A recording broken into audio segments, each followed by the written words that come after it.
Welcome to Pretty Lies and Alibis. Join us as we seek the truth and travel the long road to justice. Hi, everybody. Welcome to another episode of Pretty Lies and Alibis. I'm GiGi, flying solo today. Fruit Loop is out of town for a couple of days, a much needed vacation after her surgery. So I wanted to come on and update you guys on several things happening right now. Josh Duggar was sentenced to 12 years and 7 months in prison earlier. We have a few things to cover before that. But first, we want to give a shout out to one of our sponsors, Too Cool T-Shirt Quilts. You can go to toocooltshirtquilts.com/pretty lies and alibis. Check them out. They can take your T-shirts and make them into a quilt that is too cool.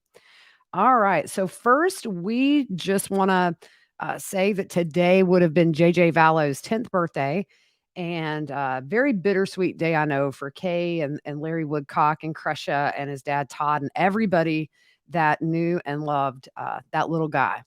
So we want to wish JJ a very happy heavenly birthday. Yesterday was just a gut-wrenching day in this country. We had 19 kids and 2 teachers murdered in a school in Texas yesterday. And as a parent who has a kid, these kids' ages, 10 years old, it is just a worst fear of mine to have to get an alert on my phone that there's a shooting at my kid's school. And this morning I was taking my youngest, who's in 5th grade, just a week away from being finished with school. These kids would have been finished with school, I think, tomorrow. And normally on the way to school, we listen to some music and have a little mini concert for the 5 minutes it takes us to get there. And today, the radio was off, and I'm reminding her what to do in the event that somebody comes into her school and starts shooting. And, when we were kids, this was something we never had to worry about. We felt safe at school. These days, it's so different. And, she got out of the car and I told her I loved her and have a good day.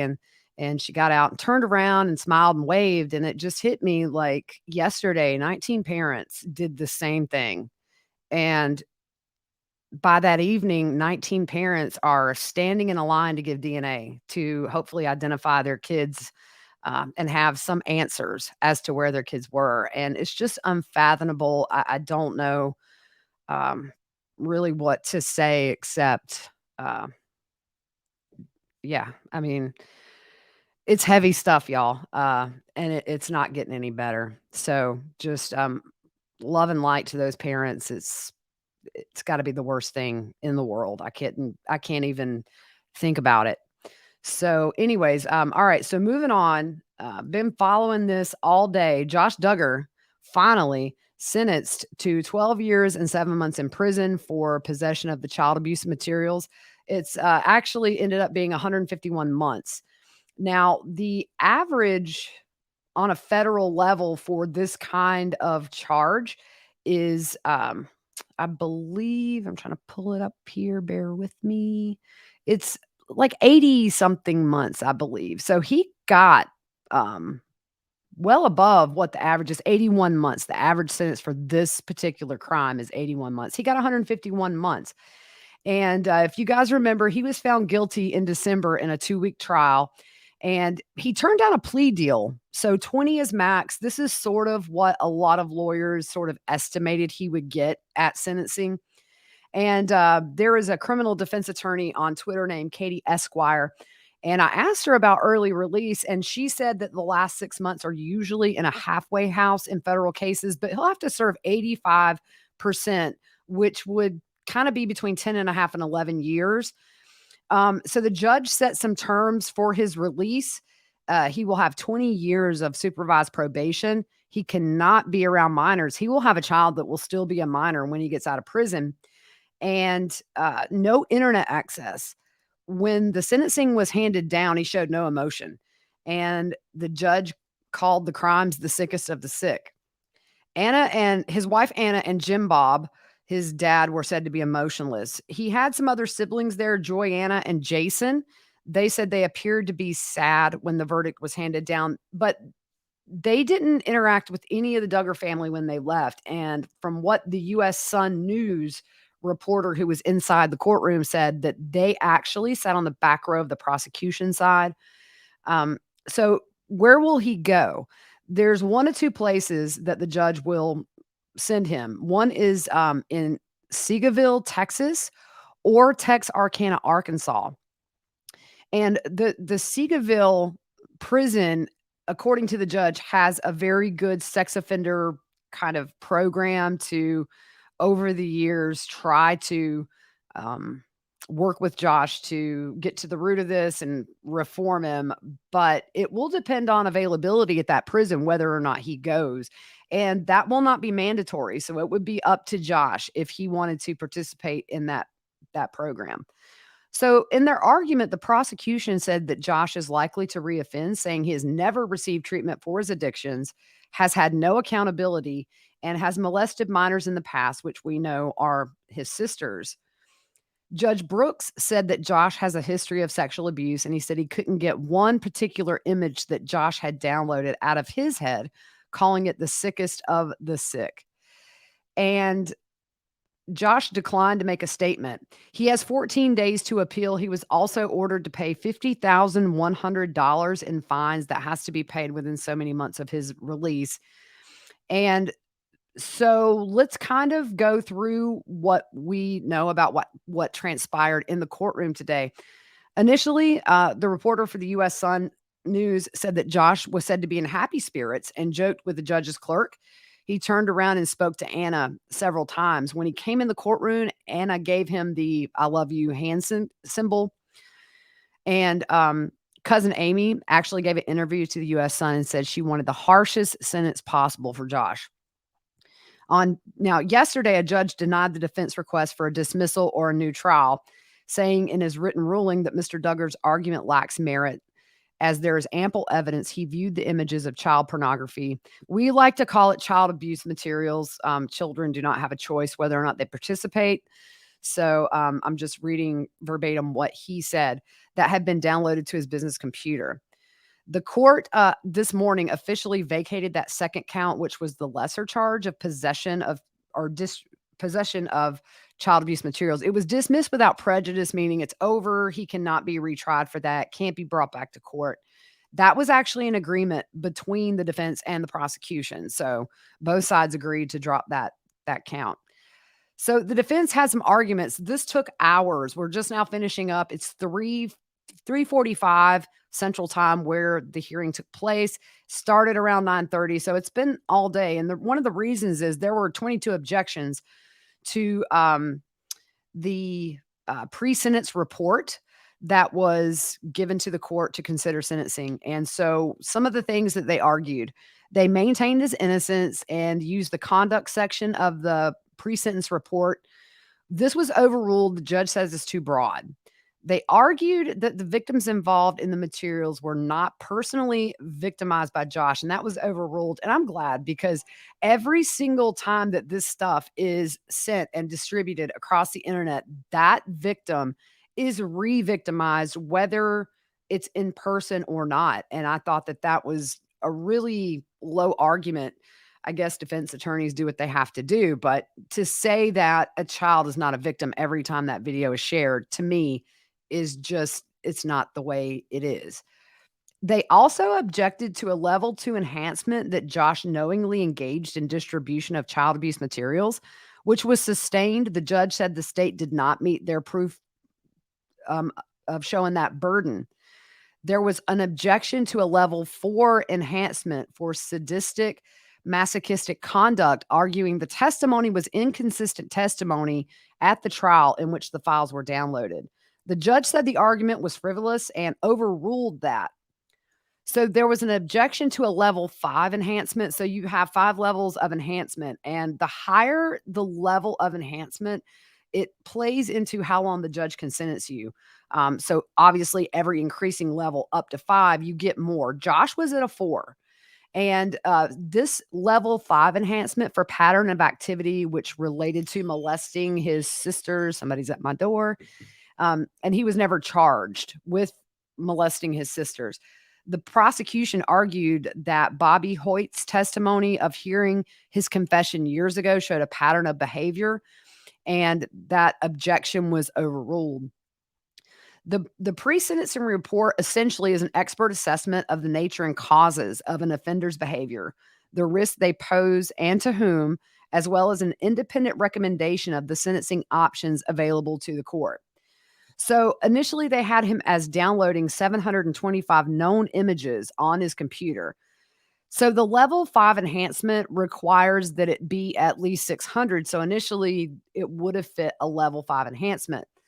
They talk about some math, which we stink at math. So we'll just say that some of the videos amount to so many images essentially. And the number they came up with today was 590, which was obviously 10 images short of the 600 for the level 5. So that objection was sustained with the condition it is a level 4 enhancement.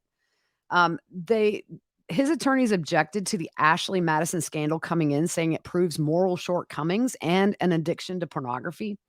The judge agreed in this case is not relevant except for treatment while incarcerated and maybe after he's released, but said there's nothing illegal about adult pornography. Um, Denise Wilson, so they brought in some letters that were written in support. We posted all of those on social media, and on our previous episode about Josh Duggar, we covered just really broadly some of the letters and their content. If you recall, his mom wrote one, and this one really kind of, it's one of those that I'm kind of shaking my head. So Denise Wilson, who is a widow of the Duggar family's pastor, wrote a letter essentially making a saint out of Josh, saying he has kept her and her 9 kids up financially until Anna recently called saying they couldn't do it anymore due to the fact that Josh is going to prison.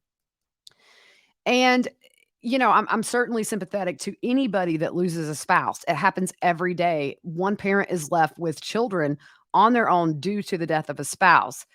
And, I don't know why this, maybe she's trying to say that, "Oh, wow, he's great. He gave me a lot of money to support me and my 9 kids." But my point is this, every day, a lot of widows and widowers who have children to support have to go get 1, 2, 3 jobs to just barely make the bills. And, um, you know, that's the thing is, especially in this religion, these women are never taught skills beyond the home. They're taught to be wives and mothers and housekeepers. So, you know, the money train's gone to prison. And I'm very sympathetic to Miss Wilson's situation of being a single parent of 9 as a widow. But she said Josh acted as if it was just a natural thing to do. He told me, "We're just doing what the Bible says. To have pure religion is to visit the fatherless and widows in their affliction." Um, Also, so what they did is they did have a parent of one of the victims in one of the videos that Josh viewed give a written, I think was a written impact statement. And that said, as the parent of one of the victims depicted in the child sex abuse material the defendant downloaded, she said her daughter became an anxious and fretful shadow of her former self after being sexually abused. And when addressing the harm caused by offenders like Duggar, who traffic in images depicting the worst moments of my daughter's life, I can find no words to express the fury I feel at those who participate in this evil, or my scorn for any attempt to minimize the responsibility by feeble claims that the crime was victimless. My daughter is a real person. She was horribly victimized to provide this source of, and it's in quotes, entertainment. She is exploited anew each and every time an image of her suffering is copied, traded, or sold. While the crime is clearly consciencelessness, it's hardly victimless. When her daughter was asked what she wanted most from the judge, the victim said, "Please don't let them pretend no one is getting hurt." And man, what a powerful statement, because I don't know the age of this kid now. She could be a teenager, she could be an adult. We just don't know. But to think that this poor person's um, images are still out there has to just be devastating. And I can't imagine living with something like that, or as a mother, knowing my child went through that. I thought that was very powerful, and I'm glad that was brought in. On a petty side, the reporter said that Josh is said to have lost even more hair since his trial in December. So that's kind of it. Done deal. He's going away for at least 10 and a half, 11 years with that 85% last 6 months, likely in a halfway house to reacclimate him back into society, God forbid. The one thing that Katie Esquire said on Twitter is that with the sex offender laws, these guys are monitored so closely that a lot of times they reoffend and go right back in.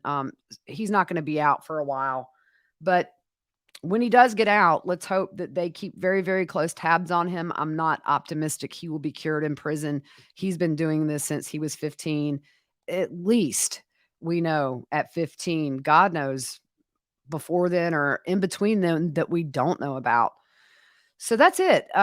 You know, for the first time ever, Josh Duggar is paying for his crimes. He is paying for being a predator. And I think the fact that he came into court kind of happy today and joking around, maybe in the back of his mind, he thought there was going to be a moment where the judge said, "Hey, you're free to go. You're good.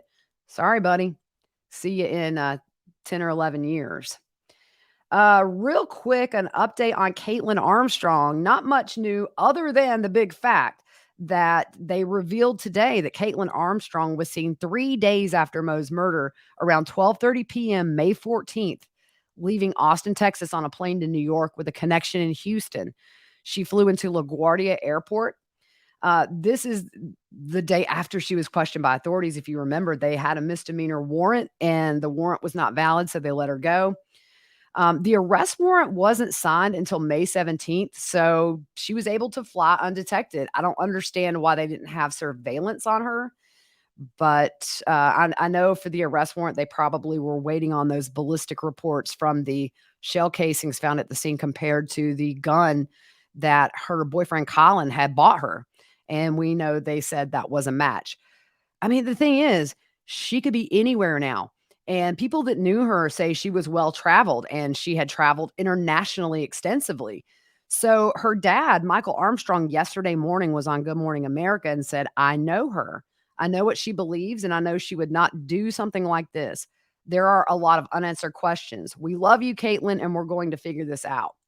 I know as a parent, you don't want to think your kid did something so terrible as to take a human life over some dude, but it's gonna be really hard to wiggle out of this one for Kaitlin. Colin was 8 miles away when the murder happened. The gun was a positive match, and her car was there right at the time of the murder, so I'm not sure, um, how it could be anything different. Presumed innocent, though, but why you running, girl? Anyway, so that's all for today. Oh, I have to tell you guys, I have new puppies, geez. I have new kittens, 2 new kittens. My kids yesterday, my daughter, after school, drives herself to the animal shelter and FaceTimes me from there with these 2 cute kittens. So I show up with the intent of making sure she doesn't come home with a kitty. And then we saw 2 brothers, and they're super cute, and I can't remember their names. They're after some kind of Greek mythology, something. I'll have to ask my daughter. I'll bring them on next time. So anyways, that's all for today. Maybe on solo tomorrow. I'm not sure. We'll see what happens. Hope you guys have a good evening.